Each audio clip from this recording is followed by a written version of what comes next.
welcome back to Hello everyone, welcome back to this channel. In this video, I'm going to show you how to add a rainbow heart effect on CapCut apps. Now let's get started.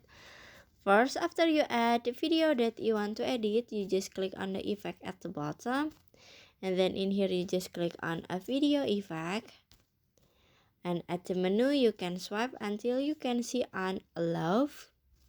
This one. Click on it, and then in here you just swipe down until you can see a rainbow heart effect. This one, click on it and click check icon in here. Now you can adjust the effect, so you just click on the adjust at the bottom, and then you can adjust for the background animation or for the opacity and for the speed. And then after this you can click check icon in here.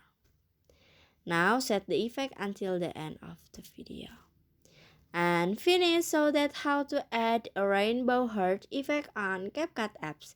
I hope you found this video to be helpful. If you enjoy with the content, please consider like, comment, and subscribe down below. Bye bye.